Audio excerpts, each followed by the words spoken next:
No vídeo de hoje você assistirá a resposta para dúvidas apresentadas na reunião convencional, como, por exemplo, quais as atribuições de uma convenção e o estudo bíblico sobre a Constituição da Igreja. Para quem não me conhece, eu sou a Silvana do canal Diário Pentecostal, especialista em História e Teologia do Protestantismo no Brasil. Se você ainda não é inscrito, se inscreve no canal, deixe seu curtir e compartilhe com seus amigos para que mais gente conheça o canal.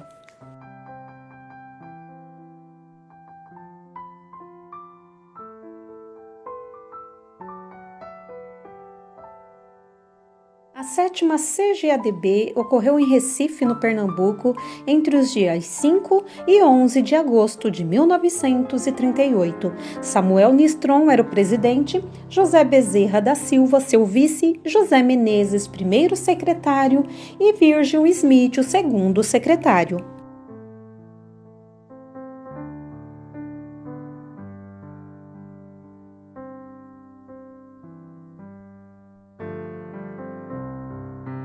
Notícias da Convenção Geral de Recife, primeira reunião.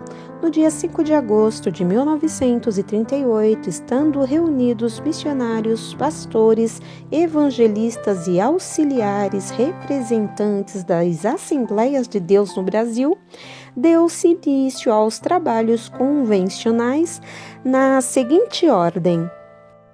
Às 8h30 do dia, fizeram-se orações nas quais sentimos a presença do Senhor Jesus. Então, o pastor da igreja leu o Salmo 133, fazendo sentir aos trabalhadores a melhor forma de começar os trabalhos e chamando a atenção de todos para o amor e para a união fraternal. Ficou assim constituída a mesa da convenção. Samuel Nistron, presidente, José Bezerra da Silva, vice-presidente, José Menezes, primeiro secretário, Virgílio Smith, segundo secretário. Estavam reunidos durante a convenção cerca de 60 representantes de quase todos os estados do Brasil. O presidente leu Atos 15:28, exortando os irmãos para que tudo fosse feito diante do Senhor com humildade, a fim de que aparecessem as realidades da palavra de Deus, empregando-se assim o tempo sabiamente. O presidente saudou a convenção em nome da Assembleia de Deus em Porto Alegre e, aproveitando o tempo, chamou a atenção dos convencionais para que fosse estudada a Constituição da Igreja, tendo por base os seguintes textos da Palavra de Deus: Mateus, Coríntios e Efésios. Este assunto foi bem estudado, falando diversos irmãos, os quais citaram outros textos paralelos com aproveitáveis explicações, despertamento de todos. Entre esses textos citados, queremos mencionar aqui os seguintes para melhor elucidação do assunto que interessa a todos nós. 1 Coríntios 13:11 e 12 e 13, João 17 e 21. Os textos acima foram comentados e explicados, deixando-nos mais uma vez convictos de que a Igreja de Cristo tem por fundamento Cristo, está edificada sob os fundamentos dos apóstolos e será construída até a perfeição. A Igreja é ainda um organismo vivo, não uma organização morta, e tem espiritualmente caráter universal. Desta visão, não nos afastamos jamais. Todos estavam satisfeitos e, com oração e agradecimentos, foi encerrada a primeira reunião convencional.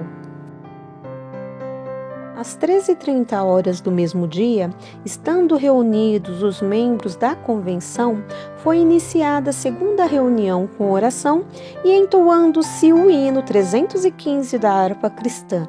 O presidente leu Efésios 13:14 e Colossenses 13:17, fazendo uma rápida exposição e preparando o ânimo dos irmãos para serem dominados pelo amor de Jesus.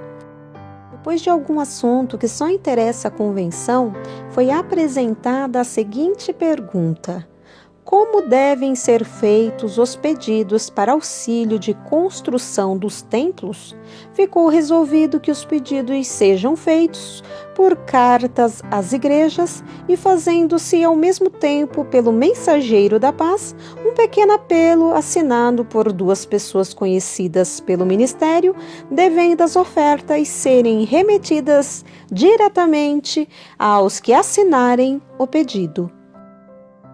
Por um irmão foi apresentada a seguinte pergunta: que entendemos por convenção e quais as suas atribuições? Este assunto despertou vivamente os convencionais e foi ventilado bastante, mas não solucionado, aguardando-se nova reunião para ser estudado cuidadosamente. Esgotou-se a hora e foi encerrada a reunião com orações de agradecimento. Saudações convencionais. Rogo-vos, pois, eu, o preso do Senhor, que andeis como é digno da vocação com que fostes chamados, com toda a humildade e mansidão, suportando uns aos outros em amor, procurando guardar a unidade do Espírito pelo vínculo da paz. E ele mesmo deu uns para apóstolos, outros para profetas, e outros para evangelistas, e outros para pastores e doutores, querendo o aperfeiçoamento dos santos para a obra do ministério, para a edificação do corpo de Cristo, até que todos cheguemos à unidade da fé e ao conhecimento do Filho de Deus, a varão perfeito, à medida da estatura completa de Cristo.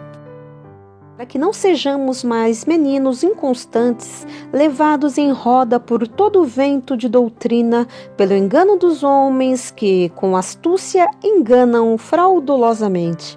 Antes, seguindo a verdade em caridade, crescendo em tudo naquele que é a cabeça, Cristo.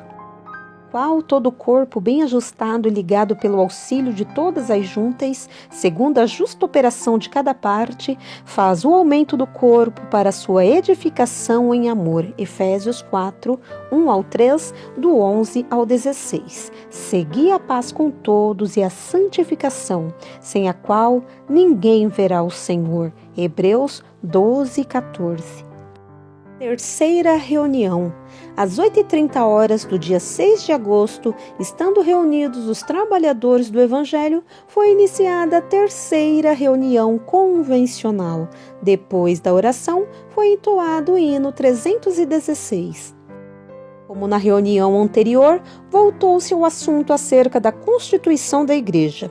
Um irmão leu Efésios 4, do 3 ao 11 e 1 Coríntios 12, 21, fazendo uma exposição e exortando-nos à conservação do amor e da humildade para o bem-estar da igreja. Falou depois outro irmão a respeito da função dos membros do corpo de Cristo, a igreja, citando Colossenses 2, do 18 ao 29. O irmão leu Hebreus 1 e 2, falando a respeito de Cristo como fundamento da igreja. Outro leu 1 Pedro 2, 4 e 5 e Jeremias 18, do 1 ao 4, fazendo uma exposição acerca da constituição da igreja, edificada com pedras vivas, ligadas pela argamassa do amor de Deus, derramado em nossos corações. Quando a casa-igreja está edificada conforme a planta, a palavra de Deus, construída conforme quer o engenheiro, o Espírito Santo, então entrará o Senhor para laborar e usar a casa como quer. Um irmão leu, por fim, 1 João 4 e 15, mostrando como a igreja é unida em Cristo e, com muita graça de Deus, esclareceu o assunto, falando palavras de consolação para todos os convencionais. Estar esgotada a hora, foi encerrada a terceira reunião com oração e louvor a Deus pela misericórdia para com a sua igreja. Continua no próximo número.